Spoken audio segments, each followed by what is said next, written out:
আসসালামু আলাইকুম। জনাব ওসমান গনির জানাজার নামাজ আজকে জাতীয় সংসদ ভবনের আঙ্গিনায় অনুষ্ঠিত হয় এবং তাকে পরবর্তীতে ঢাকা বিশ্ববিদ্যালয়ের মসজিদ প্রাঙ্গণে জাতীয় কবি কাজী নজরুল ইসলামের কবরের পাশে সমাহিত করা হয়। তো তার এই জানাজায় হাজার হাজার লোকের উপস্থিতি ছিল বা মেটিকুলাস ডিজাইনের মাধ্যমে হাজার হাজার লোকের উপস্থিতি ঘটানো হয়েছিল। এবং তার একটি পক্ষ আছে, একটি মহল আছে, তার অনুসারী আছে এবং তিনি যে মতাদর্শে বিশ্বাস করে সেই মতাদর্শের কিছু লোক রয়েছে। তিনি কি মতাদর্শে বিশ্বাস করে সেটি নিয়ে আজকে আলোচনা করব না।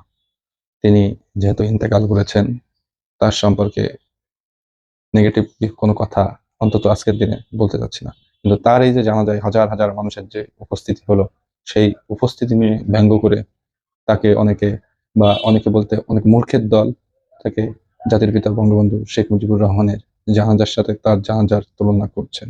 যে দেখো, জাতির পিতা বঙ্গবন্ধু শেখ মুজিবুর রহমানের জানাজায় 24-25 জন লোকের উপস্থিতি ছিল, তার জানাজায় হাজার হাজার লোকের উপস্থিতি। এটা নিয়ে ব্যঙ্গ করার চেষ্টা করছেন অনেকে। তারা হয়তো জানে না সে সময় 75-এ জাতির পিতা বঙ্গবন্ধু শেখ মুজিবুর রহমানের হত্যার পরের প্রেক্ষাপটটি কেমন ছিল।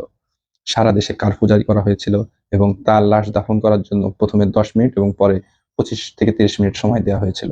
এবং তার জানাজায় আশেপাশের কোনো লোককে অংশগ্রহণের করার সুযোগ দেওয়া হয়নি। আর এটা পুরোটাই করেছে সেনাবাহিনী এবং সেনা তত্ত্বাবধানে তার দাফন কাফনের কাজটি সারা হয়। সারা দেশে কারফিউ জারি ছিল, কোনো সাধারণ মানুষকে বেরোনোর কোনো অনুমতি দেওয়া হয়নি।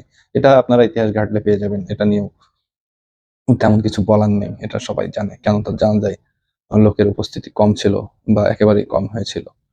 কিন্তু স্বাধীনতার 54 বছর পর, বঙ্গবন্ধু হত্যার 50 বছর পর তাকে যেভাবে স্মরণ করে জাতি, 1 বছর পরে কি এই ওসমান গনিকে জাতি স্মরণ করবে যে তার সাথে আপনারা তাকে তুলনা করেন, জাতির পিতাকে তুলনা করেন ওসমান গনির মতো একটি জঙ্গির সাথে? তাকে যে আপনারা ঢাকা বিশ্ববিদ্যালয়ের মসজিদ প্রাঙ্গণে জাতীয় কবির পাশে কবর দিলেন, পরবর্তী কোনো এক সময় হয়তো তার কবর এখান থেকে স্থানান্তর করা হবে, এ কেন করলেন? শুধুমাত্র রাজনৈতিক ফায়দার কারণেই তো তাকে জাতীয় বীর বানালেন, শহীদ বানালেন, শহীদ বানানোর চেষ্টা করলেন। তিনি কোন যুদ্ধে শহীদ হয়েছিল যে তাকে শহীদ বানানোর চেষ্টা করলেন? অন্যদিকে সুদানে যে ড্রোন হামলায় আমাদের বাংলাদেশ সেনাবাহিনীর গর্বিত 6 জন সদস্য নিহত হলো, তাদেরকে ঘিরে কি করলেন?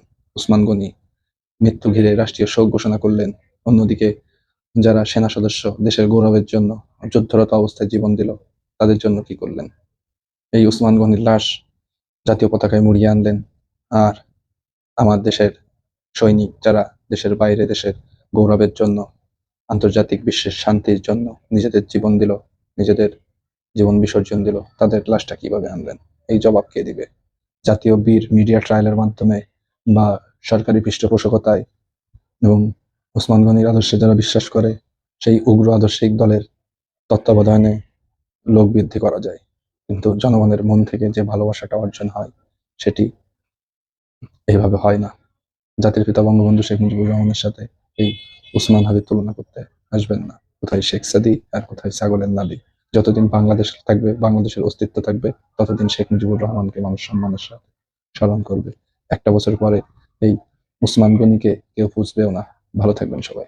জয় বাংলা, জয় বঙ্গবন্ধু। আল্লাহ হাফেজ।